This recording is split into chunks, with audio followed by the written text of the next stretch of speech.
हाय, good afternoon. CNBC आवाज Motilal Oswal budget headquarters में आप सबका स्वागत है। अब बारी है आज के यानी कि गुरुवार के सास बहू और सेंसेक्स की। कोशिश होगी आप में से जो आज शुमार हो रहे हैं शो में उनकी क्वेरीज सॉल्व करी जाएं और बाजार के एक्शन को तो मैप अपन करेंगे ही। मदद करने के लिए इंदौर से अरिहंत कैपिटल मार्केट्स की कविता जैन जुड़ती हुई। Kavita ji hi, good afternoon, thank you so much जुड़ने के लिए। स्वागत है आपका कार्यक्रम में। अच्छा, पहले हम तक मतलब सास बहू और सेंसेक्स की टीम तक रीच आउट करने के तरीके रख देता हूं। दो ऑप्शंस, व्हाट्सएप कन्वीन, अच्छा ये पहले ईमेल आईडी है तो वो रख दीजिए, सास बहू और सेंसेक्स @nw18.com। इस ईमेल आईडी पे आप अपने सवाल भेज दीजिए। क्विकली टीम रिस्पॉन्ड करेगी और किसी दिन जल्द अपन लोग मुलाकात कर रहे होंगे। दूसरा तरीका है हमारा व्हाट्सएप नंबर 7045220000। उस पर आप व्हाट्सएप करिए। चलिए इस बीच, अच्छा नीचे बीएमएल के रिजल्ट इस समय चलते हुए ये बीटा फ्लैट है। ये कंपनीज प्रीमियम कमा रही थी क्योंकि मोमेंटम स्ट्रांग था। मोमेंटम लूज आउट हो रहा है, ये प्रॉब्लम है। पिछले क्वार्टर में भी हमने देखा था स्लो डाउन था।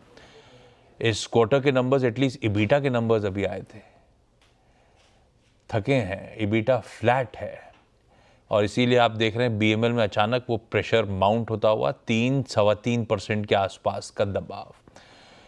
और इसमें गवर्नमेंट केपेक्स के स्लो डाउन को शायद ब्लेम नहीं कर सकते। वो जो स्लो डाउन आया है उससे ऑर्डर बुकिंग्स के इशू हो रहे होंगे, पर ऑर्डर बुक तो ऑलरेडी स्वेलिंग थी इन सब की, तो एग्जीक्यूशन रिलेटेड कुछ चैलेंजेस होंगे जो ज़्यादा दिक्कत कर रहे हैं शायद। और इन्वायरमेंट कंड्यूसिव नहीं है क्योंकि सरकारी केपेक्स ठंडा पड़ा हुआ है, तो मूड माल तो थोड़ा बिगड़ा हुआ है। 3.25% का दबाव, मुनाफा 48 करोड़ से घटकर 25 करोड़, आय घटी है, तो मार्जिन फ्लैट हैं। तो इस लिहाज से मार्जिन कहने के लिए एक्सपैंड हो गए, लेकिन मोमेंटम बिल्कुल, स्टीम बिल्कुल लूज आउट होती हुई। कविता जी, मैं निफ्टी 50 पे आऊँ उससे पहले बीएमएल, जिसके अभी ताजे नतीजे आ रहे हैं, ये सब वो थे जो टॉर्च बेयरर्स, फ्लैग बेयरर्स थे केपेक्स स्पेंडिंग, रेलवेज, डिफेंस के। मामला ठंडा ही पड़ रहा है, नतीजों में मजा नहीं आ रहा है। चार्ट्स कैसे प्लेस्ड हैं? Good afternoon Ashish ji, good afternoon everyone. BML as of now अपने 100 वेमा के सपोर्ट पर खड़ा है। अब एज 3300 का लेवल है और जो नियरेस्ट सपोर्ट दिखता है वो 3200 के लेवल का दिखता है। इन एनी केस अगर वो लेवल टूटते हैं तो यहाँ फिर फर्दर गिरावट आते हुए दिख सकती है। 2600 की तरफ फिर काउंटर फिसलता हुआ दिख सकता है। कोई मीनिंगफुल तेजी मुझे लगता है 3430 के ऊपर जब आता है तब कोई ट्रेड लायक का ये बन सकता है। अदरवाइज मुझे लगता है 3200 टूटने के बाद ही कोई फ्रेश ट्रेड लेना चाहिए फॉर 2600 के लेवल के लिए। चलिए, ये नंबर्स अभी तो आने हैं। पहला है ये तो बीएमएल, तो खैर इंतजार नहीं, अभी तो 6 निफ्टी की कंपनी से नंबर्स आने हैं। अब जिस प्याज पे हिट कर रहे हैं, दोपहर के सबसे इंपॉर्टेंट एसबीआई के नंबर्स आने वाले हैं। मेरे ख्याल से जब मैं न्यू ईयर कंपनी में होऊंगा आमतौर पे उस टाइम पे आते हैं, पर फिर भी पता नहीं, अभी से लेके आप कह लीजिए 2 बजे के बीच में आईटीसी के नंबर्स एक्सपेक्टेड है। ये सब बड़े इंपॉर्टेंट नंबर्स हैं आज के। 6 निफ्टी के नंबर्स आने हैं। खैर, मूड बिगड़ा हुआ है। आज है इंपॉर्टेंट दिन, आज है निफ्टी 50 के वीकली कॉन्ट्रैक्ट्स की एक्सपायरी का दिन। और कल भी 23,800 के शेड ऊपर जाके मोमेंटम ठंडा पड़ा था और दिन के लोज पे जाके क्लोज हुए थे, पर अच्छे मूव्स के बाद हुआ तो लगा कंसोलिडेशन है। आज फिर अच्छे संकेतों के बीच में खुले ठीक थे। 773 इंट्राडे हाइज, 773 मतलब इनफैक्ट कल के उससे 77 पॉइंट ऊपर कह लीजिए, 77.6 शुरुआत हुई थी ग्रीन में। खड़ा कहां है? 88 पॉइंट नीचे, 150 पॉइंट इनके हाइज से दबाव में अब भारतीय बाजार कामकाज कर रहा है और धीरे धीरे प्रेशर माउंट हो रहा है। निफ्टी बैंक फ्लैट था कुछ ही समय पहले, निफ्टी बैंक रखिएगा, मेरे ख्याल से वो ठंडा पड़ना शुरू हुआ है। 1/4% दबाव में निफ्टी बैंक इस समय ट्रेड करता हुआ आपको नजर आएगा। बैंक्स कम गिरे हैं तो निफ्टी में इस तरह का दबाव क्यों? पहले तो जो यूजुअल सस्पेक्ट्स हैं जो पिछले कुछ दिनों से बिगड़ा हुआ है मूड, कौन से? वो डिफेंस, सरकारी कंपनीज, कैपिटल मार्केट्स के स्टॉक्स, ये सब ठंडे पड़ रहे हैं। बीएससी लिमिटेड पे तो अपन सुबह आज पहला सौदा में चर्चा भी कर रहे थे। तो पीएसयूज ठंडे हैं, ये पॉकेट्स यूजुअल सस्पेक्ट्स हैं, पर इनसे इंडेक्स तो ना दबाव में आएगा। उसके लिए एफएमसीजी रिस्पॉन्सिबल है, उसके लिए metals, oil and gas responsible है, ये इंडेक्स वाइज। मैं अभी निफ्टी कंट्रीब्यूशन प्लेट पे आऊंगा तब मूड दिखेगा स्टॉक वाइज। लेकिन चल क्या रहा है? आज सुबह से फार्मास्यूटिकल्स शुरुआत में स्क्रीन पे दिखने लगा था, खुलते से ही बाजार, तभी एक्सपर्ट्स के धड़ल्ले से पिक फार्माज में आए थे, और फार्मा अभी भी डटा खड़ा हुआ नजर आएगा जब बाजार वीक है। आईटी ठीक है क्योंकि इन्फोसिस अच्छा कर रहा है, तो आईटी इंडेक्स देखिए आपकी स्क्रीन पे। अब इसको मैं कॉग्निजेंट के नंबर्स कहूं, कॉग्निजेंट नंबर्स अच्छे नहीं है, गाइडेंस खराब है। जब यूएस वाले खुद कॉग्निजेंट के स्टॉक को ठोक रहे थे तो अपने लिए कैसे अच्छे हो गए वो नंबर्स? तो रुपया जो रिकॉर्ड लोस पे है वो एक रिस्पॉन्सिबल है, रीजन हो सकता है आईटी में फिर भी ग्रीन में कामकाज का। पर रुपए से याद आया मुझे, कल अगर रेट कट की पॉसिबिलिटी बढ़ रही है, 70-80% लोग मान रहे हैं कल रेट कट आना है 25 बेसिस पॉइंट्स का। नहीं आया तो उसके पीछे के आर्ग्यूमेंट क्लियर हैं, और है भी सॉलिड आर्ग्यूमेंट। रुपए की कमजोरी और एक्सटर्नल फैक्टर्स, वो ट्रम्प साहब की पॉलिसीज, ये दो बहुत बड़े रीजंस हैं जिसके चलते हो सकता है अगर वो टिल्ट स्टेटस को की तरफ आया तो उसकी रिस्पॉन्सिबिलिटी रुपए की कमजोरी और एक्सटर्नल फैक्टर्स की वॉलेटिलिटी है। तो रखिएगा रुपए रडार पे। हाँ, निफ्टी 50 कंट्रीब्यूशन प्लेट प्लीज दिखा दीजिएगा, सॉरी, तो उससे समझ में आएगा। इन्फी मदद कर रहे हैं थोड़ी बहुत आज की ट्रेडिंग सेशन में, ये देखिए। अदरवाइज रिजल्ट से पहले आईटीसी, रिजल्ट से पहले भारतीय एयरटेल दबाव में। कविता जी, मजा नहीं आ रहा स्क्रीन पे, पता नहीं डर लगा रहता है आजकल, चलता भी है तो भी डर डर के ही रहते हैं हम लोग। कैसा लग रहा है निफ्टी? या आफ्टरनून डर इसलिए लगा रहता है कि लॉट ऑफ इवेंट्स हम देखते हुए आ रहे हैं और अभी कुछ लाइनअप भी है, सो वो क्लाइमेक्स बना रहता है हर इवेंट के पहले, सपोर्ट और रेजिस्टेंसेस पे। तो कल इवेंट है और हमने एक बहुत अच्छी रैली देखी 22,800 से 23,800 के लेवल तक, तो प्रॉफिट बुकिंग भी कह सकते हैं। कल का एक मेजर इवेंट भी हमारे सामने है।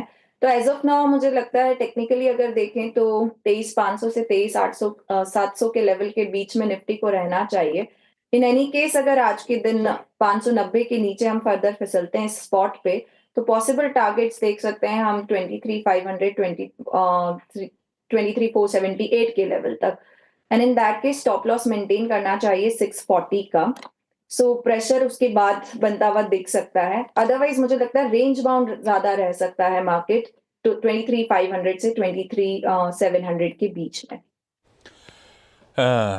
बहुत ज़्यादा होप्स लाके मत चलिएगा पॉलिसी से। ये जो नए आरबीआई गवर्नर संजय मल्होत्रा साहब की कल पहली पॉलिसी, जो डेब्यू पॉलिसी है, उसके दोनों तरफ के आर्ग्यूमेंट्स हैं, कट का भी और स्टेटस को का भी। देखते हैं एमपीसी किस करवट रखती है। खैर, क्योंकि लिक्विडिटी का बड़ा पुश दिया था आरबीआई ने, तो उसके बाद होप जाग गई। शायद इसीलिए दे रहा है कि कंफर्ट है आरबीआई का, और शायद इसीलिए दे रहा है कि एक रेट कट की तैयारी हो रही है। तो इसीलिए थोड़ा सा डिवाइडेड है ओपिनियंस। मजा आएगा कल की पॉलिसी में आप लोग को, आउटकम में, और रैशनल उसके पीछे के उस पे सवाल जो आपके सिलसिले की शुरुआत कर रहा हूं। मुंबई और कर्नाटका जाना है। कर्नाटका में मैसूर। पहले मुंबई से उर्जिता गोगरी जी स्क्रीन पे। उर्जिता मैम, हाय, नमस्ते उर्जिता मैम। नमस्ते Ashish ji. Hi ma'am. Ma'am, कितना समय हो गया स्टॉक मार्केट में अपने को? 2020 से हूँ सर। कैसा रहा ये 4 साल 5 साल जो भी हुए? ठीक ठाक ही है। क्यों? अच्छा, स्टॉक कैसे चुनते हो आप उर्जिता मैम?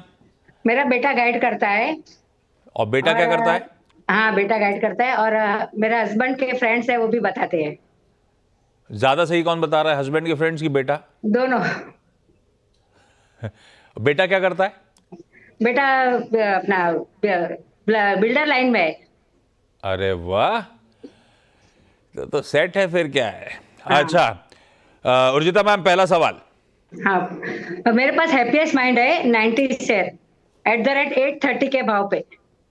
किसने दिलाए? हस्बैंड के फ्रेंड्स ने कि बेटे ने? ये तो खुद ही सोच के लिया था। और खुद आपका क्यों लिया था? CNBC देख क्या के ही सोच के? लिया था। ट्रेडिंग करने था कि लंबी अवधि के लिए हैप्पीएस्ट माइंड रख लेना था? क्या रीजन था? नहीं, मतलब लंबी एफडी के लिए।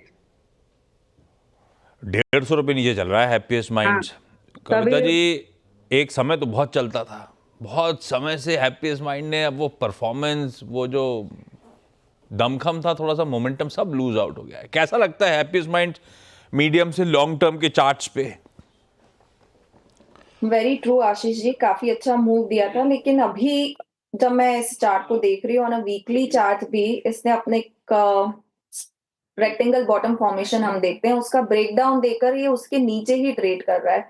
इवन हम जितने इंपॉर्टेंट एवरेजेस देखते हैं उनके भी नीचे ट्रेड करता हुआ दिखता है। मुझे लगता है काउंटर में कोई अच्छी तेजी तब आते हुए दिखेगी जब ये 720 के लेवल के ऊपर निकलता है, तब मोमेंटम बनते हुए दिखेगा। एज ऑफ नाउ मुझे लगता है 665 का एसएल मेंटेन करना चाहिए, दैट इज इम्पोर्टेंट। कहाँ लगे हो हैप्पीएस्ट माइंड पे? लाओ ऊपर। आपको, अब तो बेटा बिल्डर है, आपको एमआरएफ खरीदने का है। कहाँ हैप्पीएस्ट माइंड उर्जिता मैम? लाओ हैप्पीएस्ट। एमआरएफ के रिजल्ट्स आ गए। देश की सबसे महंगी, भाव के लिहाज से कंपनी, वैल्यूएशन के लिहाज से नहीं कह रहा हूँ, भाव के लिहाज से 111111 पे इस समय 1,11,111 का भाव स्क्रीन पे नीचे चल रहा था टिकर टीम के। रिजल्ट्स आ गए भाई साहब। मुनाफा 504 से घटकर 330 करोड़ रुपए, 3,500 रुपए का दबाव स्टॉक में इस समय। सबके साथ दिक्कतें हैं। डिविडेंड आया नहीं आया? टिकर टीम चलिए डिविडेंड चलाएं। 3 रुपए से बढ़ा कि 3 रुपए पे रुका है डिविडेंड। मार्जिन भी गिर गए, 17.1 से घटकर 12, 510 बेसिस पॉइंट्स का मार्जिन पे दबाव। ये सब इंडिया इंक के रिजल्ट गड़बड़ाए चले जा रहे हैं। 3 रुपए का आ गया डिविडेंड। कविता जी, क्या लगता है 1,11,000 की कंपनी पे 3 रुपए का डिविडेंड सही है क्या? ले लूं?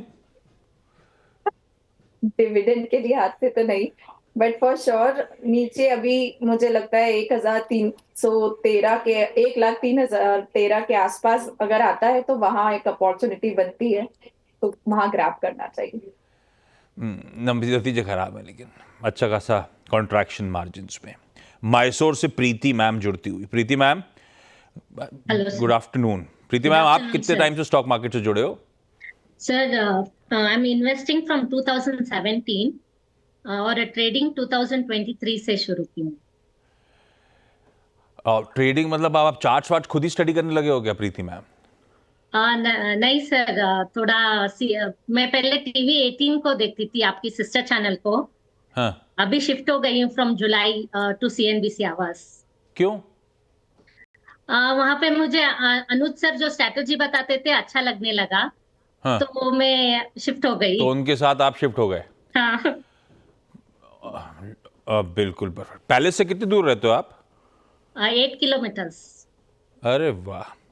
प्रीति मैम, पहला सवाल। सर, मेरे पास आइडिया फोर्ज है 11 shares at the rate of 1254, bought in July 2023. And this was bought for the long term, ma'am? The idea was to keep it for sir. long? Yes sir, investment purpose. Idea forge, ये तो drone बनाने वाली company है, देश की सबसे बड़ी, पर मज़ा नहीं आ रहा। इसके नतीजे बहुत ख़राब आए थे बीच में। कविता जी, फंडामेंटल्स भी नहीं अच्छे हैं, भाव भी गिर गया है, 800 रुपये का लॉस हो रहा है। क्या करा जाए? अब रखा जाए नहीं रखा जाए? या Ashish ji, so basically fundamentals और पुअर, रिजल्ट्स अच्छे नहीं आ रहे हैं, और चार्टिकली भी आप देखेंगे तो कुछ करके नहीं दिखाया है काउंटर ने। कंटिन्यूअसली डाउनसाइड मूव में है।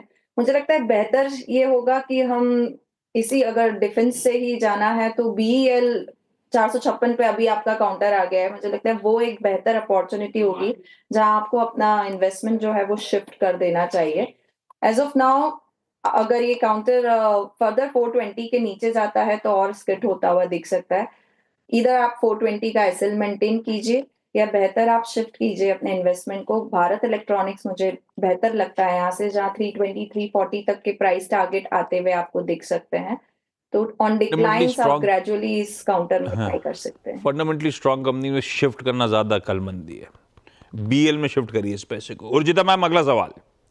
सर, मेरे पास MTAR है 1550 के भाव से। एमतार टेक्नोलॉजीज 1550, ये भी हाई से करेक्ट हुआ है। अभी क्या चल रहा है डायरेक्टर साहब? स्क्रीन पर रखेंगे प्लेट क्या एमतार की? अपने भाव पे बैठा है। उर्जिता मैम लंबी अवधि के लिए?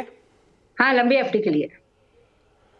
कविता जी, है स्पेस अट्रैक्टिव जिसमें है क्लीन एनर्जी, वो डिफेंस स्पेस, पर ठंडा पड़ गया इसका मामला भी। प्रमोटर्स की माल बेचने की खबरें आती रहती हैं, क्या करें एमतार में? चार्ज कैसे इन लेवल्स पे? सो एमतार को चार्टिकली देखे तो ये 1400 से 1800 के रेंज के बीच में अभी कंसोलिडेट होता हुआ दिख रहा है। हम खड़े हैं बीच में, तो 1450 का एसएल मेंटेन करना चाहिए मैम को। और नीचे में अगर ये एवरेज करना चाहते हैं तो न्यू बाइंग पर भी 1450 के एसएल के साथ इसमें काम कर सकते हैं। क्विकली प्रीति मैम, अगला सवाल। यस सर, मेरे पास रेमंड्स है 3 शेयर्स 2795 से लिया हुआ इन जून 2024। कविता जी क्विकली क्या करा जाए भाई? फंडामेंटली स्ट्रॉन्ग काउंटर है, एवरेज कर सकते हैं। यहाँ पर 1300 का स्टॉप लॉस मेंटेन करना चाहिए। चलिए, इस नोट पर उर्जिता मैम, प्रीति मैम और even Kavita ji, thank you so much आप लोग का जुड़ने के लिए। ब्रेक के उस पार एक क्विक मार्केट चेक। ब्रेक के बाद आपका स्वागत है। और मार्केट गुरुकुल की शानदार कामयाबी के बाद सीएनबीसी आवाज आपके लिए लेकर आ रहा है इसका दूसरा सीजन। 22 और 23 मार्च को होने जा रहा है 2 दिन के इस एक्सक्लूसिव वेबिनार में आपको इन डेप्थ टेक्निकल और फंडामेंटल कंसेप्ट्स सीखने को मिलेंगे। मार्केट के दिग्गज एक्सपर्ट्स सिखाएंगे निवेश के लिए बेहतरीन शेयर कैसे चुने जाएं, पोर्टफोलियो का कंस्ट्रक्शन किस तरह किया जाए, आईपीओज में किन पहलुओं को टटोला जाए निवेश से पहले, और इन 2 दिनों में रिस्क मैनेजमेंट पर खास तौर पर फोकस भी करेंगे। सीएनबीसी आवाज के इस एजुकेशनल वेबिनार में जल्द से जल्द रजिस्टर करें। और एक बड़ा आईपीओ आने की तैयारी कर रहा है हेक्सावेयर टेक्नोलॉजीज। वो जो कंपनी पहले लिस्टेड थी, डीलिस्ट हुई थी, लिस्टिंग की तैयारी कर रही है। इस कंपनी के सीईओ और सीएफओ साहब से चर्चा होनी है आज 1:27 पर नो योर कंपनी में। नमस्कार।